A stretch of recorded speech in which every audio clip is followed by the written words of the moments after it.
Around the NFL podcast. We are essential employees. Yeah, we are. Welcome to another edition of the Around the NFL podcast. My name is Dan Hansis, and I'm joined in a city filled with heroes in bunkers. Mark Sessler, Chris Wessling, and Greg Rosenthal. What is up, boys? Hey, Dan. Happy Monday! I mean, is it? Mondays are rough in the COVID-19 era, especially with kids, and they sense it. There's blood in the water. They know that you're going to have a lot of work to do if you're a working person like my wife and I, but they still want to be entertained, and then you add in some rainfall outside here in Los Angeles, and the caged animal feeling is real. I was thinking, Dan, how different every parent's experience is going to be depending on like how old they are. Like, I'm happy that mine are a little older than yours are. How old are they? 5 and 3? 5 and 3, yeah.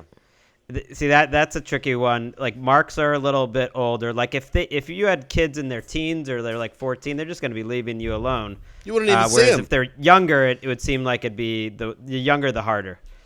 Yeah, I mean, I've essentially we've given up, and we've realized that we've just raised, or in the process of raising, 2 obsessed gamers who, once this all wraps, will not leave the house anyways. They've given up any concept of outdoor exercise or healthy diet. They just walk around in virtual reality masks from 1995 all day.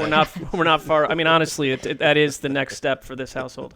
That is a generational divide. I have a nephew who's in his early 20s now, and when he was about 18, I was one of those gross adults who asked him what he wanted to do with his life. And he basically said the only thing he likes doing is playing video games, so he's got to find a way to make money at that. He's yet to do it, and I don't think he's got a job, so it's just video games all day. I thought that story was going in a different direction. Yeah. He's like, I just play video games, and that's what I like to do. Now he's a millionaire. Millionaire gamer. He's into Beth. He just got seriously drop kicked on an international podcast, by the way. He's got to be feeling some sort of quiver in the eardrums. I just think like that's a generational thing. Your kids are part of that generation too. You don't get it, Uncle Wes. I just want to live. Get off my back. Puts That's Disturbed Drunkle on Chris. his headphones. Let's circle back before we get to the news. We should connect with a fun game of text or tweet on Friday's show. Ooh, yeah. Mark and Erica both challenged Wes, Greg, and myself to blindly pick a text or a tweet. Greg texted Peter Schrager. And Peter Schrager, by the way, will be on our program tomorrow, catching up with Pete, the Schrag Bomb, and also his mock draft. We're going to start this week paying some more attention to the upcoming draft, which obviously makes sense. Wes, you had done a tweet about ice cream. Let's start there, Wes. You had tweeted about ice cream, your favorite flavors, and then a top 5 countdown ending with you were not into dairy, no doy, something like that. No, duh. None of the above. I don't do dairy anymore. Yeah. So, Wes, what was the feedback that you got? One guy called me whiter than mayonnaise. A lot of people expressed surprise that my taste was so horrible. Apparently, not a lot of people like Rocky Road ice cream. Rocky Road's fine. But yeah, the responses were all over the map, and then a few people, of course, after they listened to the show, said, "Oh, that explains that this is funny." What made your ice cream? Was it just the topic itself of the tweet that made you whiter than mayonnaise, or was it the flavors that you selected? Did you get any more context on that? I deduced that it was the combination of the lame flavors involved and the statement, duh, none of the above, I don't do dairy anymore. Yeah, sort of like an overly precious, like, vegan anthem. Yeah. That's Wasn't them like pecan praline or something, like a 80-year-old flavor or something? Yeah, it was a bunch of flavors that like your grandma would eat. I did read that tweet, and the first thing that came to mind was the whites are at it again. So, Greg, what about you? Did Schrag Bomb reply to you? Well, I was just thinking, should we save that for tomorrow's show? Because we could do I guess. that. Well, I'll say it here, and that I have not told them that was. I have still not told them there was a game involved. We did continue texting afterwards, but we can save it for tomorrow. He can learn on the show. When's Elvis dinner? went totally backwards, and now he thinks doubly of Greg. Mark, yours was like a tweet that was no different than anything you've ever really done, right? So I imagine it wasn't a huge amount of feedback on it, right? Well, so yeah, Erica crafted my tweet, and it was about essentially leaving the current society to group up in sort of a nudist colony, right? With no possessions, and not a lot of people bumped on that. Yeah, which we I predicted took note that. of. And I think, in reverse, the one I created for Erica was similar, but she asked anyone to send me a unicorn symbol as an affirmative, and I did. My entire weekend was just like insane unicorn emojis and GIFs.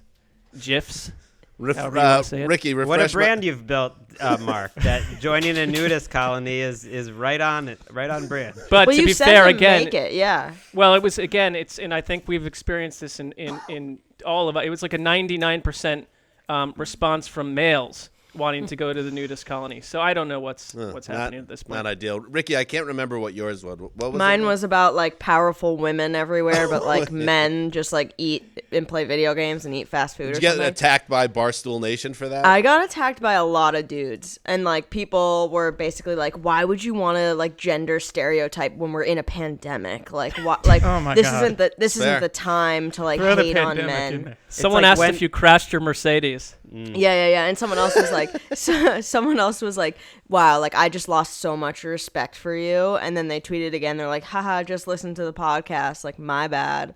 I was like, Yeah, "Okay, cool." jerk. Like, Blocked. I kept the tweet up though. I mean, whatever. Mine Stand by turned it. into a legitimate homework assignment, and it was Mark had me send out a tweet saying I've been reflective during these times, and I wanted to hear from all the listeners. And I only realized that after the show that, and it's starting to go through the DMs, which started flowing like a waterfall, that a lot of people then provided heartfelt responses to that. And then maybe felt a little dumb after the show came out, which I didn't like that. I felt like I was being a jerk. I didn't think of that in the moment.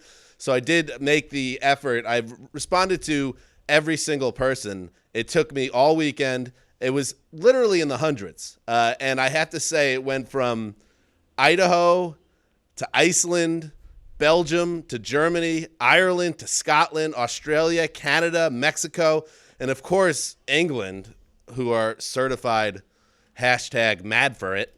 It is amazing, our listenership from a global standpoint, how passionate you guys are overseas. I mean, we got plenty of United States people, but it was by far a majority of listeners overseas or in Canada and Mexico. And this will not come as a surprise. I'm going to guess somewhere in the neighborhood of 400 or 500 DMs, one woman. One. Did she slide in? That's similar to the breakdown at our live shows, except the difference is live shows we get a few more because there's dates. I don't know what's going on at the live. Live. shows. Like not last time they go on a date.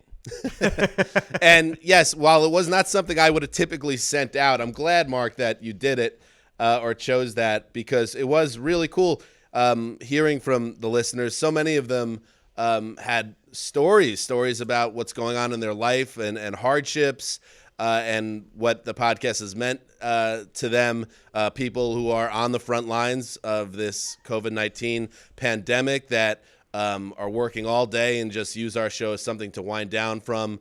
Amazing, some of the stories. So I was happy to be in contact with everybody. I don't think I'll be doing that every weekend, but it was a cool experience. And again, we are very lucky to have you guys as listeners. Well, credit to you for not just using the out, which you would have been able to do an hour or so later and say, sorry, not going to reply to any of you clowns out there. Well, that's but why it was instead brilliant, Mark, because if I would have done that, I would have been just an A+ jerk. Because once you see some of these messages, to just blow it off as part of a podcast segment, I don't think that was an option, quite frankly. Yeah, I mean, when I can add 15 or 16 hours of hardcore online labor to your weekend, I want to do that. At one point, Emily and I were laying side by side with two laptops. She was reading them to me, and I was dictating answers to her while I was doing my own answers on my laptop. It was that hardcore in terms of the task. Like a factory. Was Emily impressed? I mean, seeing all these DMs come in for you, that's kind of cool. I wish she was more. I wish she was more impressed. She doesn't. She enjoyed doing it. I will give her that. And my wife is amazing, and she basically took on the job with me. But there was no point where she like closed the laptop and was like, "Wow, you guys really make a difference." Which I was kind of hoping at some point that happened. But she was just doing the work. She was cranking. What did the female write to you? I'd like to know. Is Mark single? I believe was no. very I'm simple. sure that's not. I'm sure that's not what it was. I don't recall. Again, there were many of them, but that was Your fun. common man ranking has never been higher. It is soaring right now. All right. I mean, I'll take that. I did get some replies along those lines, but that was not the intention of the exercise. Well, you put in the work. All right. Let's do some news. Gray beards never go away. Gray beards never go away.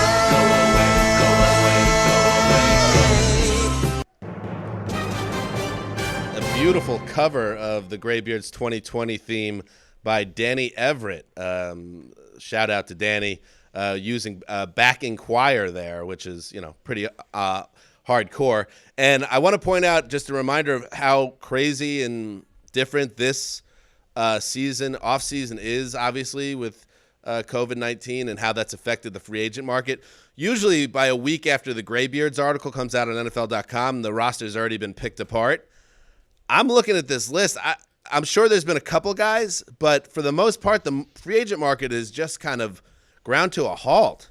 And almost everyone here, if not every single guy, is still on the market a week later. So obviously the way things have set up with the inability for players to travel, physicals, things of that nature, whenever we do get back to normal, hopefully sooner rather than later, there's going to be a flurry of signings that in the past would have already been done by now. So that's coming up on the horizon.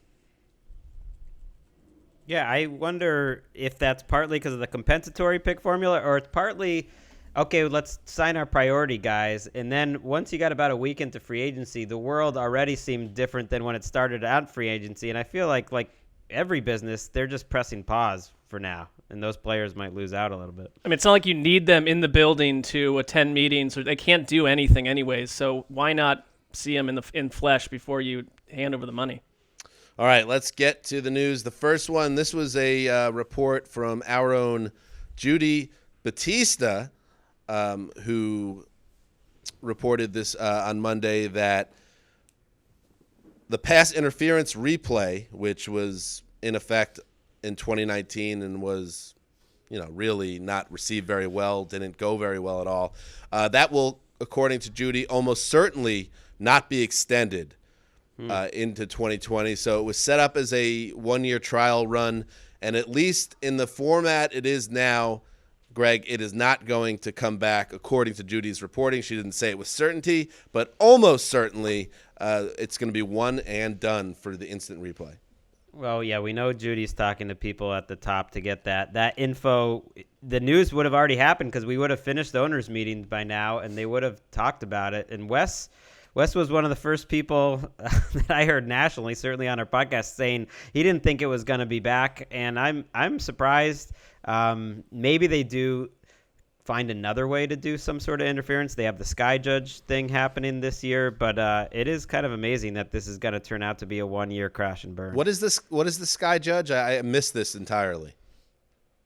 I don't really know. It's an omnipotent ruler lodged about 200 yards above the field that we don't understand where it comes from, but it's never wrong. You said it, Greg, like everyone knew. That's why I asked it that way. It's an extra replay official, I think, that can help out and buzz in, but that's not specifically for pass interference or anything like that. It would be like if you're sitting at home and you have advantage of all these replay angles, they pick the smartest viewer at home, and he gets to make all the decisions as the czar, except he's sitting in the stadium, not at home.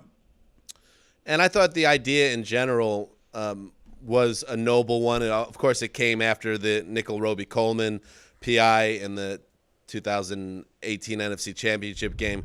But it just didn't work. And I wonder, because it makes me think of instant replay, and older NFL fans will remember that they tried replay a couple of times in the early 90s, didn't work.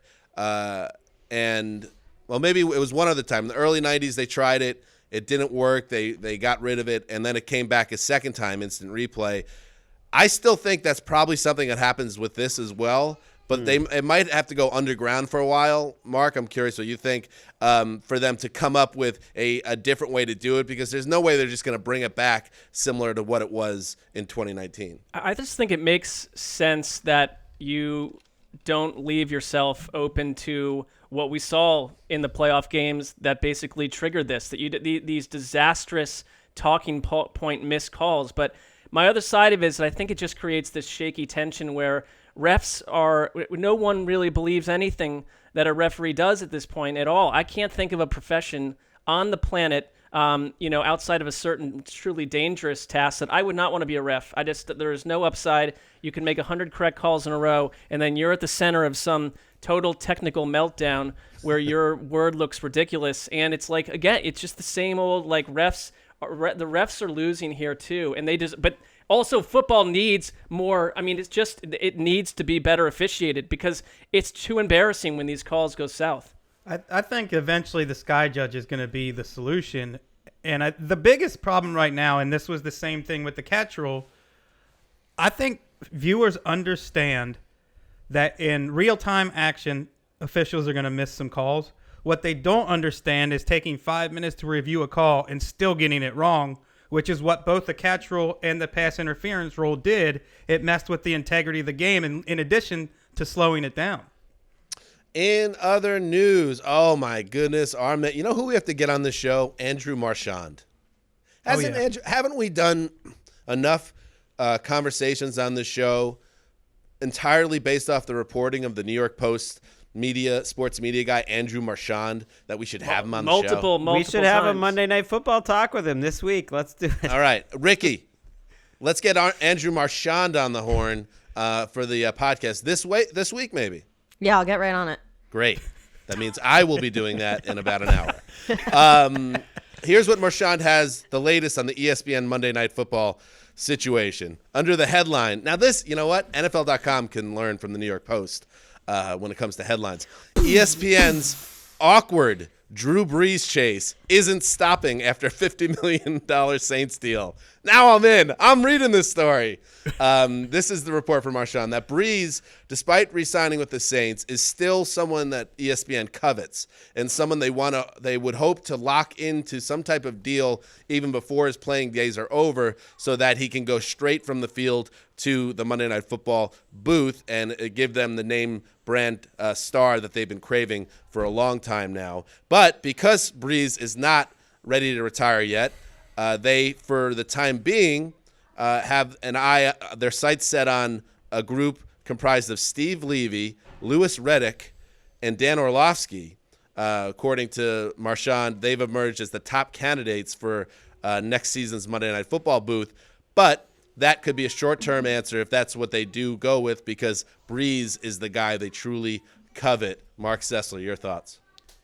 Well, I just find it, again, it's the same thing a little bit with Peyton Manning. Has anyone heard Drew Brees utter a syllable in the idea of wanting to become a broadcaster? If anything, I feel like he's not someone who loves the media to begin with. The Louis Riddick side of it, I think he'd be very intriguing. Same with Orlovsky. But Brees, it's like you're chasing after Romo Part 2. But someone else tell me why he'd be a sensational shoe-in on Monday Night Football. I don't see it.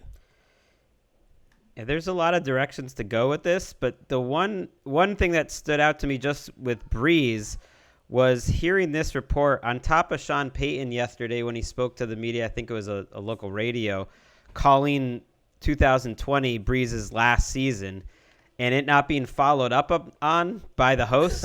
he sort of just threw it out there, and you didn't know if he was just like kind of saying it but not meaning it. But then this report, and then if you look at Brees' contract where it's all guaranteed in the first year, nothing guaranteed in the second, that's at least one takeaway from this for me, is that maybe there is a feeling that Brees is going into this season with the intention that he is done after 2020. That's pretty wild.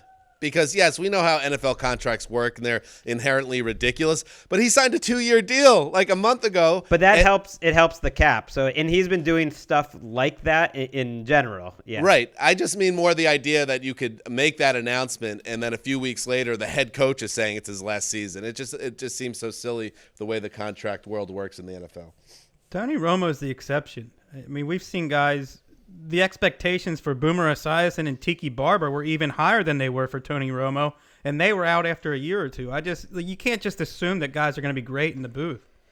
Right. What if Nate Peterman is quietly the best analyst sitting out there, and we just because you want to grab like this A-lister, it could be extremely disappointing if Breeze 1 year out of football went and flopped on national television every Monday night. I mean, that would be very disappointing, but that part of the whole Monday Night Football mystique, if you want to call it that, is that they want the big star. And Breeze, if nothing else... That mystique is gone. I'm sorry. I mean, that I understand where you're coming from on that. Monday Night Football used to be the primetime game. It's lumped in with a group of games, and it's not even the premier game according to the NFL schedule makers. But that's not the way ESPN looks at it. They look at it as one of their most precious brands and a major ratings monster for them still to this day. And they want that big star. And Nate Peterman, as good as he would be, they think that ratings are going to be better with a big name. Now, you could then discuss, well, do they have this whole thing wrong? Stop trying to chase a big fish and just get the best guy. But that's not how the machine seems to operate. They've had it wrong for a few years now, and the mystique isn't there, not because of the games. The mystique isn't there because of the way ESPN runs their program.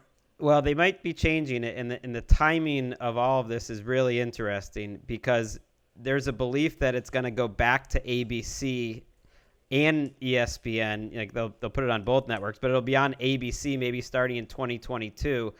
And that this next year or two is this strange in between. And so you could get Breeze in the building. The article indicates they might even try to sign him, before the season starts so that he's locked in, so that when they're selling themselves and part of this big package, all these TV deals are up, that he's going to be part of it moving forward, which makes it very strange for whatever they do for 2020 regardless. Like this report indicated it might be Riddick and Orlovsky, or it might be Riddick or Orlovsky, and they choose one or the other, but it's very awkward and seemingly counterproductive to go into a season with those guys knowing that might be it for them. Yeah, no, I was just about to say there's a Roman Coliseum vibe to the whole thing where it's like, you're hired, the three of you, only two of you will have the job next year, maybe, but one of you will almost certainly be gone. That seems like a tricky situation, but I guess if you're those guys, it's still such a great opportunity that you probably take it and assume ESPN won't kick you out the door entirely if they decide to move on from you.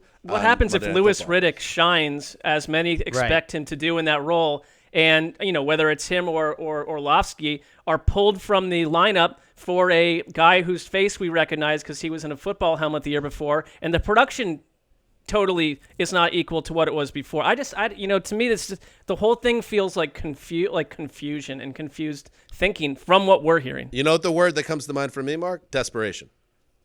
Yeah, I think they know that they need to hit a home run next time around, but their plans don't suggest any real clear thinking on how to hit the home run. Well, they also apparently kind of the other option would be using their top college duo, which is Chris Fowler and Kirk Herbstreit, which also doesn't seem to make sense because then you're hurting your college coverage, and who wants the college guys doing the pro games? But what if there isn't college football in 2020? There's also another thought that ABC, ESPN might be, trying to get two packages of games in this next deal. And so then in theory, an Orlovsky, and Steve Levy combination might be doing games on this other package that they're getting. There's a lot out there. A lot to break down. That's why we need Marchand on the show. Let's move on. Back to NFL league matters. In a memo sent to the teams on Monday, Roger Goodell announced the 2020 draft will be conducted, here's the exact wording, entirely outside of their facilities and in a fully virtual format. So let's get those 1995 Skinamax VR masks away from the Sessler children and put them on the heads of GMs because the draft is ready to cook. Mark, I know you were really enjoying the comedy that was coming from this story on Twitter.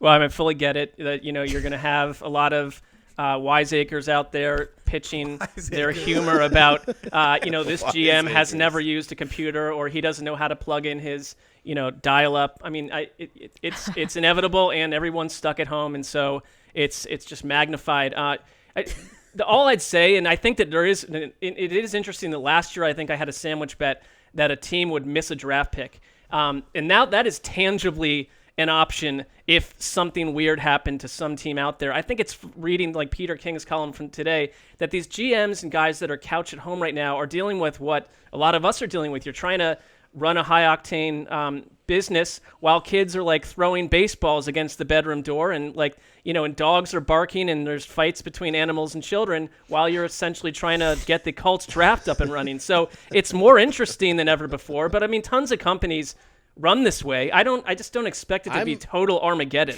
I'm going to assume, I could be wrong, but because there's millions and millions of dollars and jobs on the line with the draft, that the NFL would probably decamp high-level, I hope this is the answer, but you never know, high-level IT dudes to each of the locations.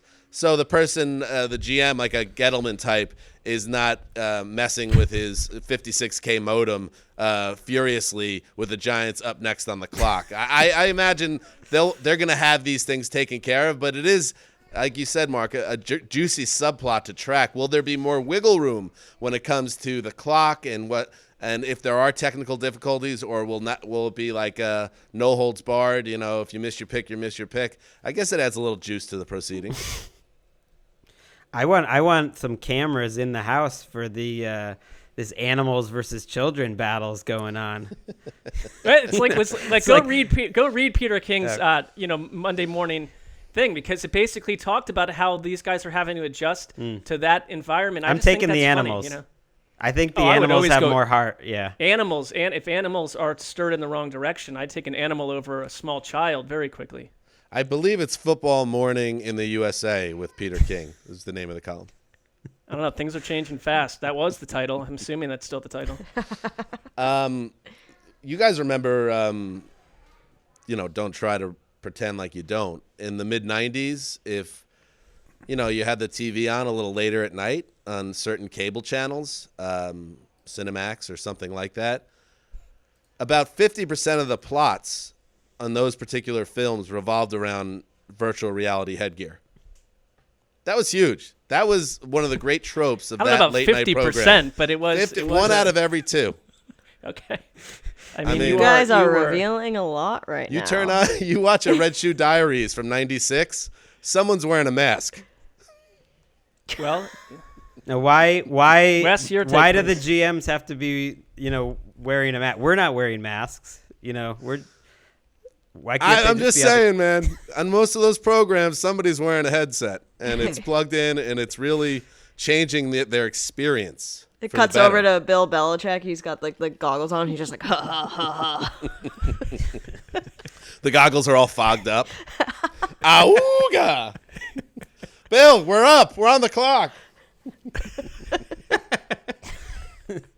David Duchovny used to host Red Shoe Diaries. Remember that?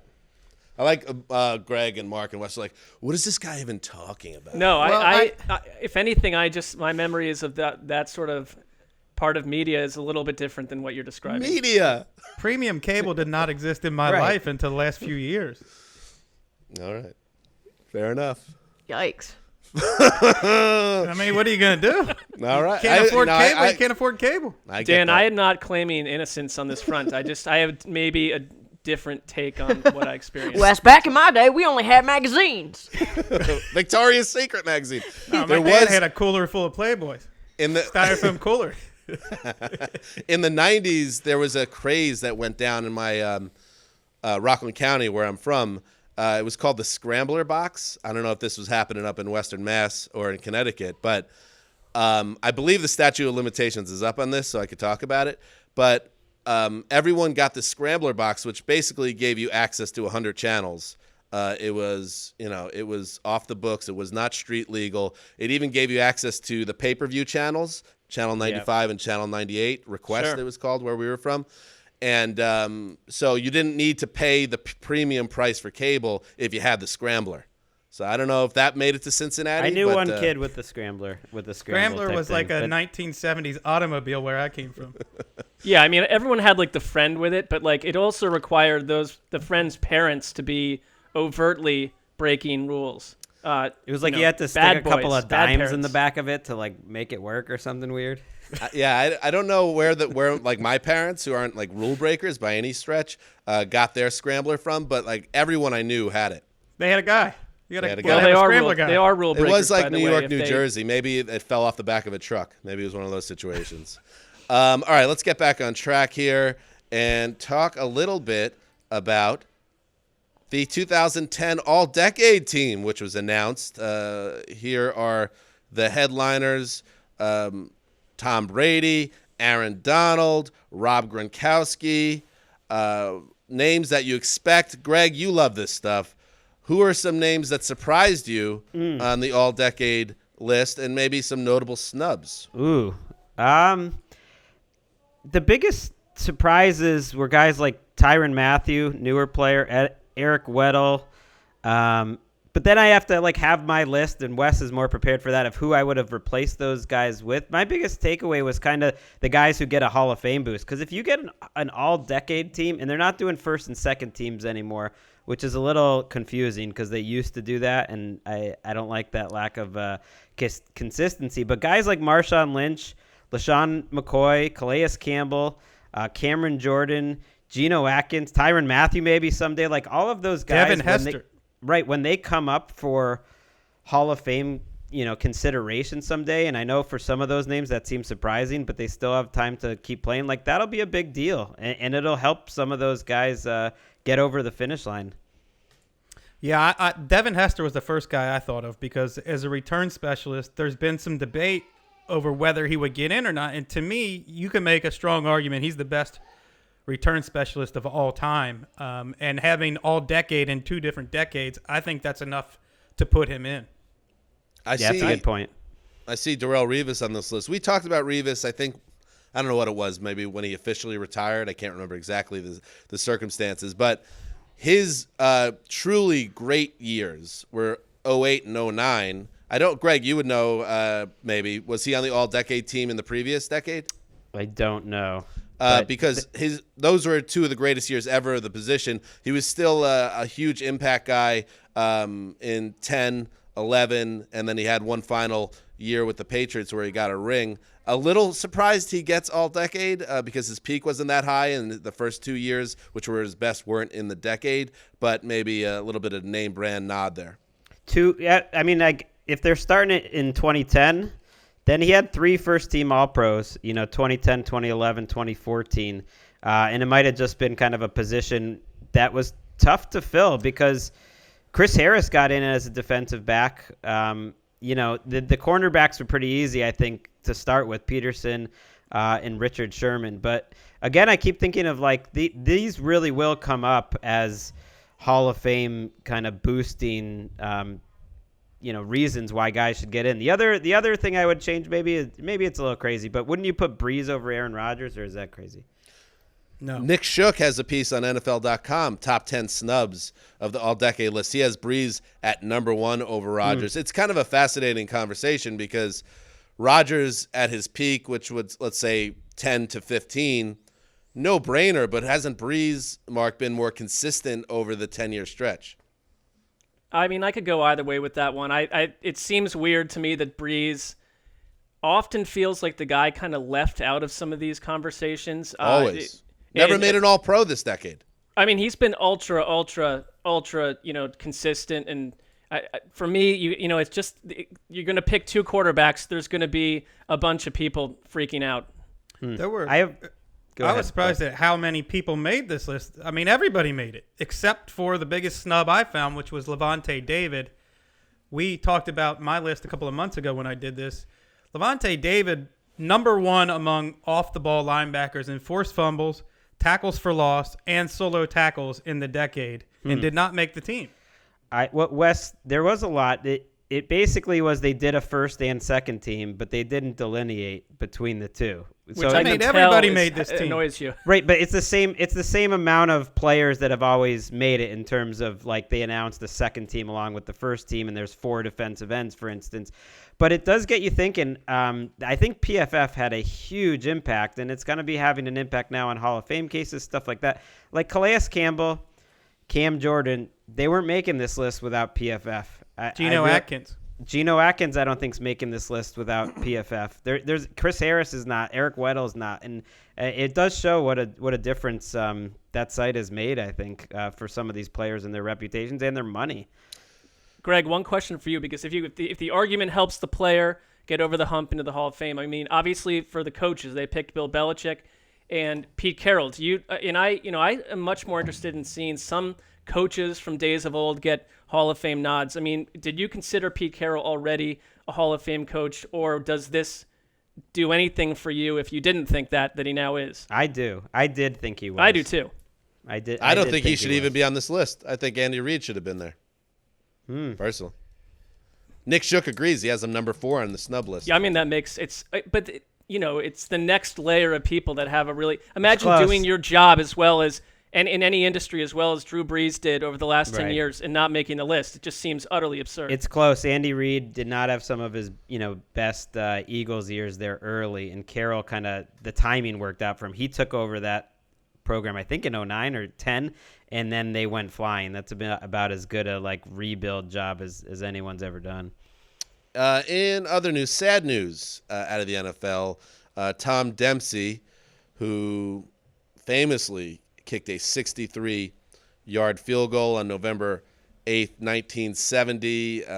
Really kind of a great human interest story, too. He was born he had no toes on his kicking foot, his right foot. He wore a modified shoe, and he used the straight-toe kicking style, and he hit a 63-yarder, a record that stood for decades. He passed away on Saturday night at the age of 73. He died after contracting the coronavirus. The Saints made this announcement. He had been battling health issues for several years, Alzheimer's and dementia, and these older people that they are the most susceptible, as we've been hearing for weeks and weeks, and Dempsey obviously was. So we lose Tom Dempsey at the age of 73. Yeah, he hit that kick in Tulane Stadium, and I read the obituary in the New Orleans Times-Picayune, and it pointed out something I always noticed, even just being down there and knowing Saints fans. Like, that kick was the most memorable Saints moment they had in the first 30 years of their existence. So as odd as it seems now, considering the success that they've had, like that moment, they would show the replay and they would bring Tom Dempsey out, and like he lived in New Orleans and everything. Like that was the biggest thing that had ever happened to them. And the record did stand for 4 decades, which there aren't many records out there that end up sitting there for 40 years. They also noted that before Dempsey lined up to kick that, that was a game winner, 1917 over the Lions, that Lions players were openly giggling at Dempsey before he made the attempt, and then he just silenced them, and I love that. It wasn't until 1984 that another kicker even made one from 60 yards, and then the record was broken by Matt Prater in 2013, who had a 64-yarder, but I think he kicked it up there in the mountains there in Denver, which is fine. It's fine, but it should be noted that he had the mile-high air behind him. You can see over the generations that it's a much faster game with better athletes, but kicker is the one position where you could see it happening as it happened in the 80s and 90s.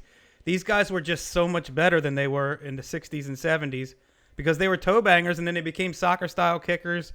You started to recruit old quarterbacks who would kick. Like the best athletes were going into kicking instead of like the guy who was an afterthought. And Tom Dempsey's record to stand that long, a guy born without toes kicking with a wedge, to stand for decades when the position just kept getting better and better. And here's one final stat that is kind of remarkable, and it's to your point, Wes, how the kicking game evolved. He was a rookie with the Saints in 1969, and he earned his only Pro Bowl and All-Pro nod in a season in which he kicked had 41 field goal attempts.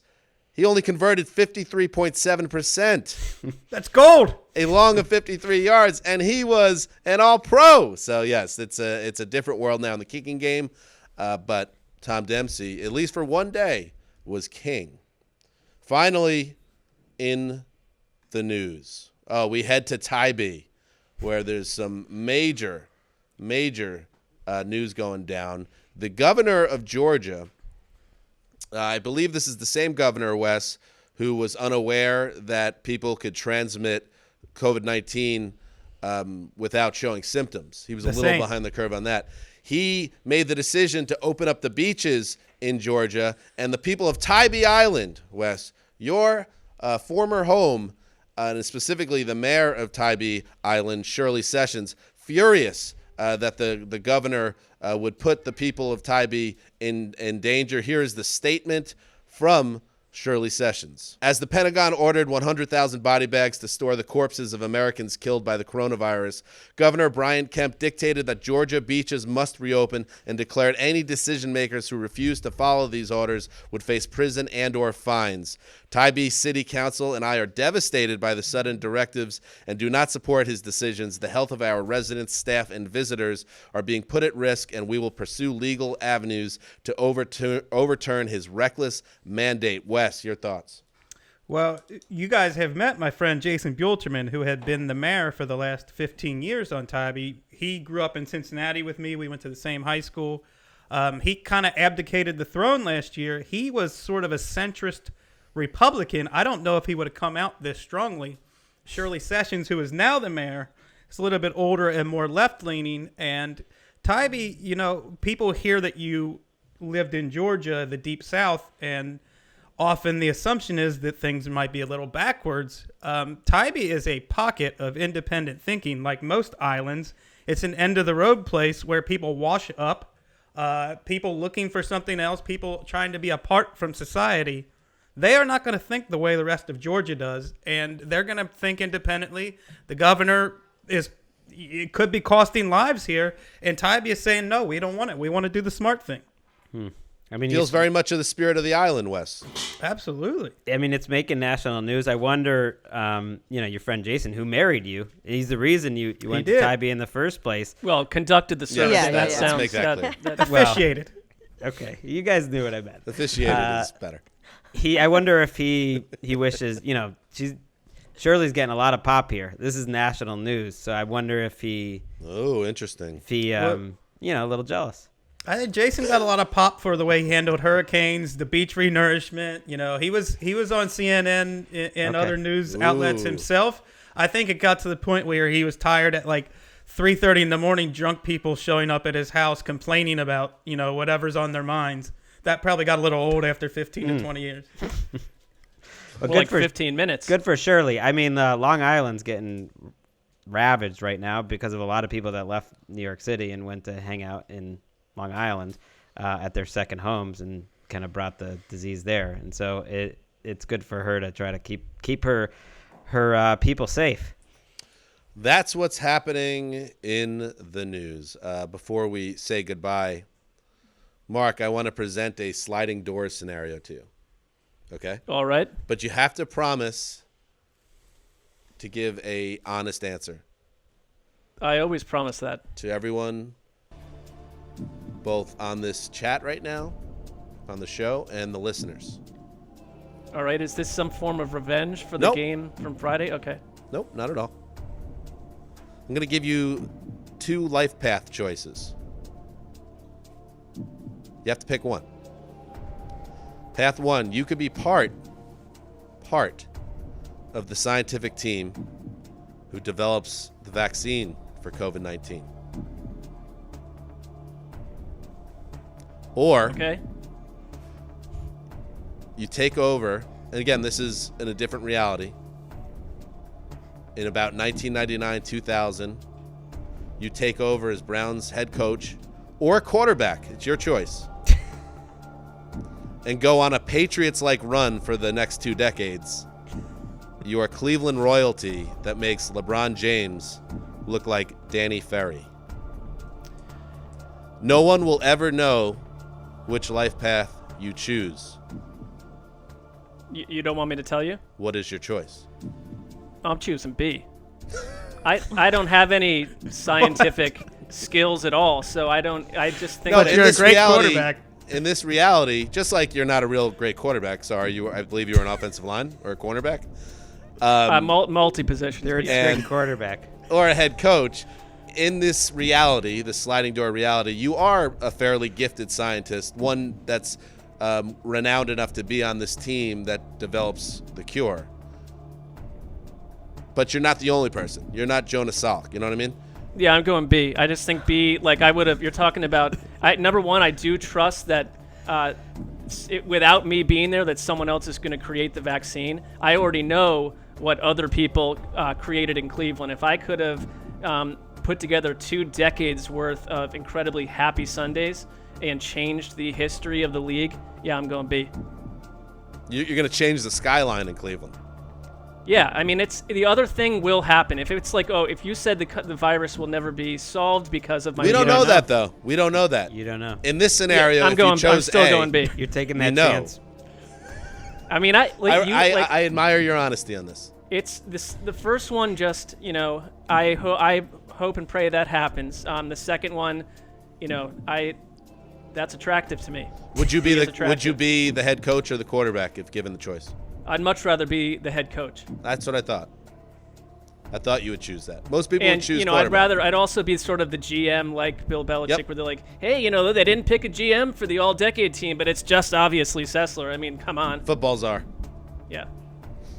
All right, there you go. We can shut that music down because not even a hesitation, Greg. That's what jumped out to me. Yeah, I mean, Mark's willing to put a lot of lives at risk for his little glory time. Ricky, would you choose make the same choice as Mark if you had part of the COVID-19 cure team or like a kind of a best case life scenario for you? What would you choose? I mean, it is hard, It's like the glory, the fame, the Oh, you're taking B. attention. No, hell no. I'm not gonna No, you risk know- the human Please. life. All right, here we go. You are a Taylor Swift type figure in B. Ooh. Yeah, No. you got to hardwire No, into no. her I interests. feel like right now, I might lie. Nobody will ever know. but Yeah, you I'm have gonna to be. choose. I'm gonna be the scientist. I'm gonna save the world. You're also a 67-year-old pudgy white man. Yeah, no, Taylor Swift. All right. See There how you quickly it changes. Yeah. All right. Good stuff today, folks. We will continue to come at you 5 days a week. We know you're loving it, and we enjoy doing it as well. So why stop? The Bunkercast will roll on Tuesday with our special guest, Peter Schrager. We'll do some, frankly, vaguely overdue draft talk. We don't tend to really dive into this realm, and we kind of, I guess, put it off. But it's really out of respect for the listener because it's not our ballywick, right, Wes?